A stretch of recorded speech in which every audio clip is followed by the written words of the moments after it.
নমস্কার বন্ধুরা, প্রাণকথা চ্যানেলের পক্ষ থেকে আমি সুদীপ্ত আর তোমাদেরকে জানাই আমার চ্যানেলের পক্ষ থেকে হার্দিক অভিনন্দন।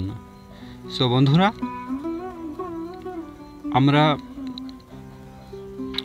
প্রত্যেক বছর টিভি মিডিয়াতে দেখে থাকি যে সাড়ম্বরে বিভিন্ন নন বেঙ্গলি যেসব স্টেট রয়েছে, তো সেই সব নন বেঙ্গলি স্টেটে ভীষণই সাড়ম্বরে গণেশ পুজো হতে দেখি।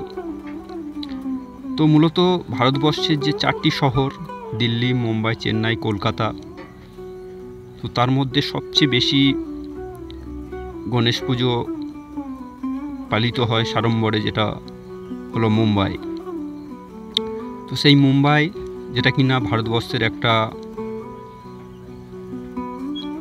ভীষণ উল্লেখযোগ্য একটি শহর, যেটা মহারাষ্ট্রে অবস্থিত।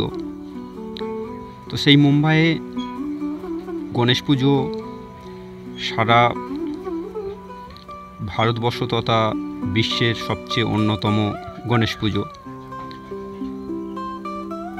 তো সেটার দিক থেকে দেখতে গেলে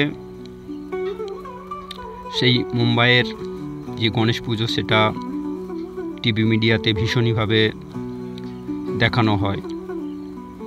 তো লাস্ট 4 to 5 ইয়ার্স আমরা দেখতে পাচ্ছি যে শহর কলকাতাও পিছিয়ে নেই। তো বিভিন্ন ব্যবসায়িক প্রতিষ্ঠান থেকে শুরু করে বিভিন্ন ছোটোখাটো দোকান, তো সেখানে তো লক্ষ্মী গণেশের ছোট মূর্তি থাকে, সেখানে পুজো হয়। কিন্তু বিভিন্ন মোড়ে মোড়ে থেকে শুরু করে বিভিন্ন স্থানে যে বড় করে যে গণেশ পুজো, সেটা পশ্চিমবঙ্গ তথা কলকাতায় অতটা আগে দেখা যেত না, যেটা আমরা লাস্ট 4 to 5 ইয়ার্স লক্ষ্য করছি। যে বিভিন্ন কলকাতার বিভিন্ন যেসব মার্কেট রয়েছে, সেখানে বিভিন্ন দোকান থেকে শুরু করে বিভিন্ন মোড়ে মোড়ে সেই মুম্বাইয়ের মতো গণেশ পুজো হতে আমরা দেখছি।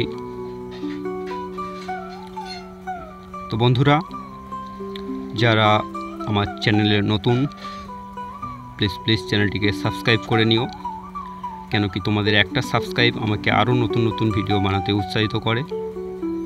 সো বন্ধুরা, দেখা হবে অন্য কোনো ভিডিওতে। ততক্ষণের জন্য সবাই অনেক ভালো থেকো।